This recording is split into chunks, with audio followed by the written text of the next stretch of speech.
श्री संत ज्ञानेश्वर माऊली सांप्रदायिक सेवा मंडळ हरिनाम सप्ताह श्री गणेश मैदान नेरूळ पश्चिम येथे अध्यक्ष रामदास कराडे, उपाध्यक्ष अभिषेक हाडवडे, सचिव दिलीप सूर्यवंशी आणि विशेष सहकार नवी मुंबई महानगरपालिका, नेरूळ पोलीस स्टेशन, वाहतूक विभाग, अग्निशमन दल, विद्युत विभाग, वीणा पूजन मनोहर महाराज लांडे यांच्या शुभ हस्ते व्यासपीठ, चालक वैभव महाराज गाडेकर आळंदी गुरुवार, गजानन महाराज काडे जुन्नर, कुलस्वामी खंडेराय चरित्र कथाकार व श्रीमद भागवत प्रवक्ते वडज यांनी अतिशय सुंदर प्रकारे कीर्तन करून आलेल्या भाविकांचे मन जिंकून घेतले। बघा हा विशेष रिपोर्ट।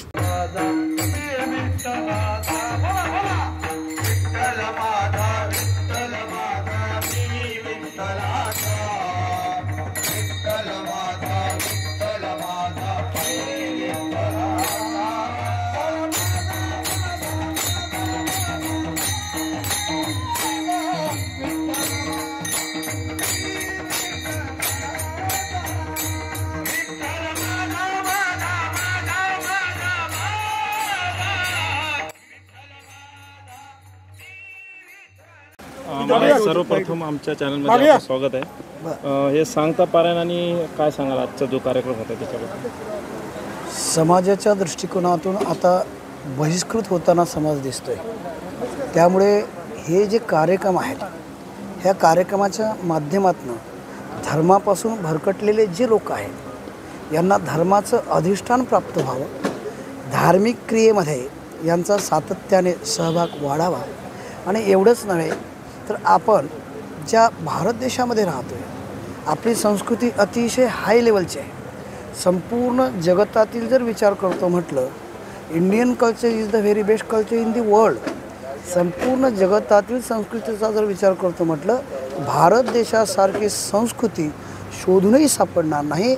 आणि ह्या संस्कृतीचं जे जतन आहे ते माझे ज्ञानोबराय आणि तुकोबरायांचे जे पाईक आहे तेच असणारे करतात। आणि तो एकमेव वारकरी संप्रदायच असा आहे की ह्या संप्रदायामध्ये कोणालाही बंधन नाही, तो कुठल्याही धर्माचा असो, कुठल्याही जातीचा असो वा कोणी असो, यारे यारे लहान थोर याती भलते नारी नर, कराव्या विचार नलगे चिंता कोणाशी, एकमेव ध्येय प्राप्त करून देणारा कोणता जो संप्रदाय असेल तर तो वारकरी संप्रदाय आहे।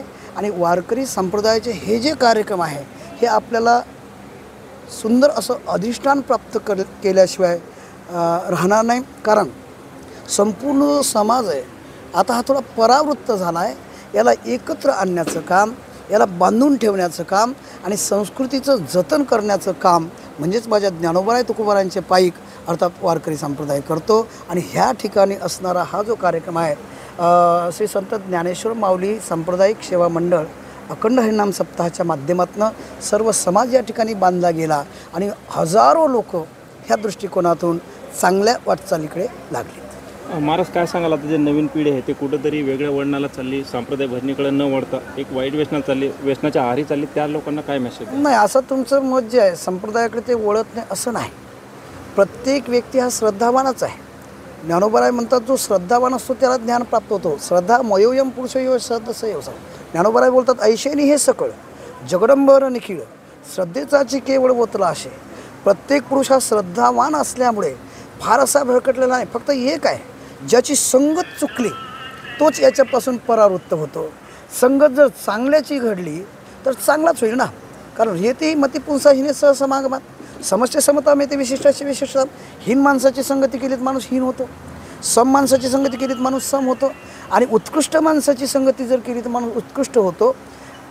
भरकटण्याचं कारण असं आहे त्याची संगती चुकली आणि संगती चुकल्यामुळेच तो व्यसनाच्या अधीन झाला आणि तो तिकडे भरकटला। पण वारकरी शिक्षण संस्थेमध्ये म्हणा किंवा वारकरी संप्रदायामध्ये म्हणा, आमच्या संप्रदायामध्ये व्यसनाला थारा नाही, आमच्या संप्रदायामध्ये व्यसन चालत नाही। म्हणून आमच्या संप्रदायामध्ये नियम आहे, तुळशीची माळा घातली पाहिजे, एकादशी केली पाहिजे, मांस मदिरेचं सेवन केलं नाही पाहिजे। आमच्या संप्रदायामध्ये हे नियम असल्यामुळे काही लोकांना ते जड जातात आणि ते दूर पडतात, पण जे आमच्याबरोबर आलेत ना त्यांचं संपूर्ण प्रपंच, त्यांचा संसार सुखाचा झाल्याशिवाय राहत नाही।